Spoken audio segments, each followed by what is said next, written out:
Pois é, minha gente, futebol tem as suas histórias bonitas e algumas paradas parecem serem escritas, né, por um roteirista que vê beleza em alguns aspectos da vida, né?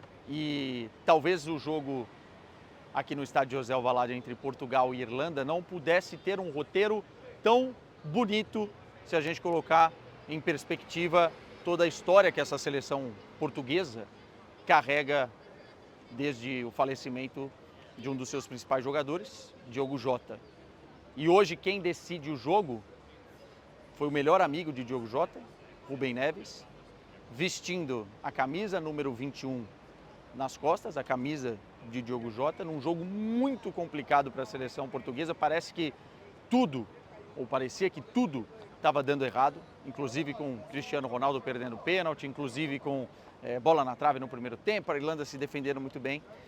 E no final das contas, depois, nos acréscimos, o Rubem Neves faz o seu primeiro gol com a seleção portuguesa, em 60 jogos com a camisa de Portugal, de cabeça, à lá Diogo Jota, da forma com que ele fazia, né? Aparecia no meio da defesa como um elemento de surpresa, mesmo com uma estatura mediana, né? Não era um jogador muito alto. O Rubem Neves fez um gol à lá Diogo Jota, que desbloqueou o jogo e que deu a vitória à seleção portuguesa por 1-0 numa noite que tudo parecia não funcionar, né? Até as certezas viraram dúvidas, mas essa estrelinha brilhou mais alto. Bonita a comemoração, né, do Rubem Neves apontando para cima e também mostrando a tatuagem que fez na panturrilha para o seu melhor amigo, e um momento muito bonito, uma catarse, um êxtase do estádio reconhecendo que o futebol às vezes tem esse tipo de roteiro, né? Já tinha sido muito bonito no minuto 21,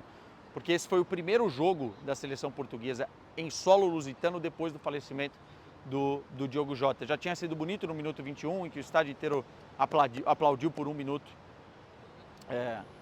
a história do jogador, e óbvio que isso vai ficar na caminhada da seleção de Portugal. Mas voltando um pouco para aquilo que foi o jogo, né, acho que Portugal correu o risco de perder pontos importantes e de empatar, por alguns motivos. Primeiro, dar mérito ao estilo de jogo da Irlanda. Eles vieram aqui fazer exatamente isso, né?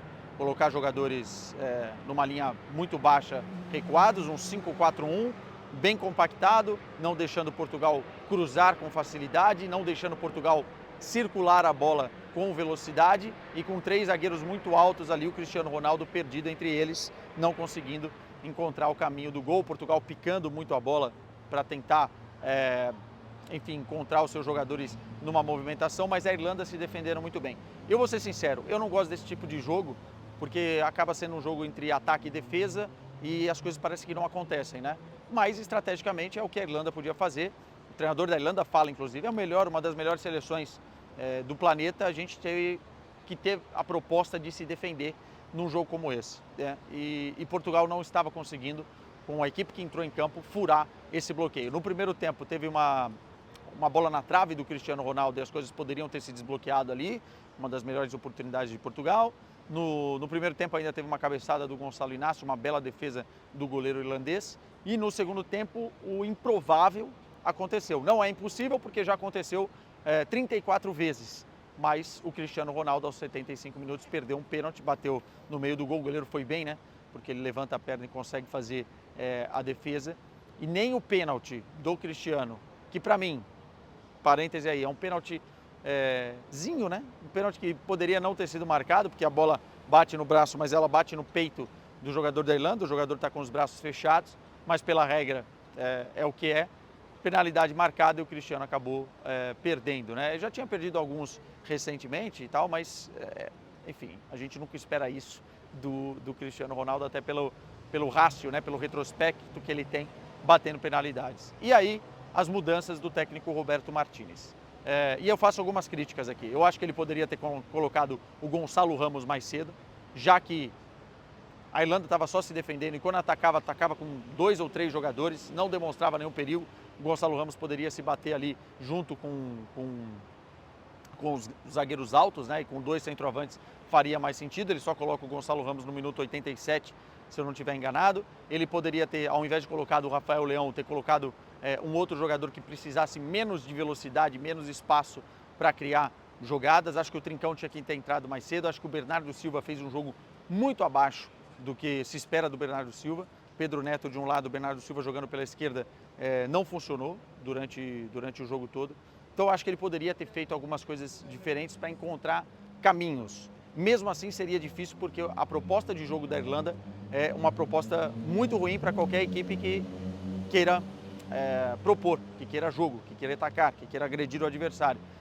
E aí a Irlanda tem totais méritos nisso. Mas acho que o Roberto Martínez precisa ter um pouco mais de repertório nesse tipo de jogo, porque ele vai encontrar, na Copa do Mundo também, e talvez contra a Hungria também na próxima terça-feira, uma defesa que joga assim, dessa forma, em bloco baixo. Então ele precisa explorar outras opções. Um ponto importante aqui, acho que o Trincão está pedindo passagem na seleção, já não é o primeiro jogo que ele entra e resolve, e eu acho que isso pode ganhar até outros contornos daqui para frente, porque o Bernardo Silva está cada vez performando pior na seleção do que a gente já estava acostumado com o Bernardo Silva, e o Trincão tá muito bem. Depende do tipo de jogo, a gente sabe que o Roberto Martínez gosta de ter 3, 4, 5 alternativas, mas não foi isso que a gente viu nessa partida contra a Irlanda. Meus caros, é isso, vitória importante. Agora Portugal tem 9 pontos na tabela de classificação para a Copa do Mundo de 2026.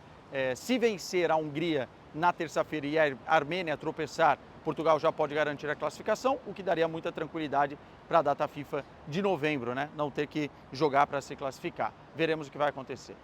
No mais, foi isso. Uma noite que tudo parecia que daria errado, né? Até pênalti do Cristiano Ronaldo perdido, por conta de uma estrelinha que parece que Portugal vai carregar até a Copa do Mundo, e para sempre na sua história as coisas se resolveram.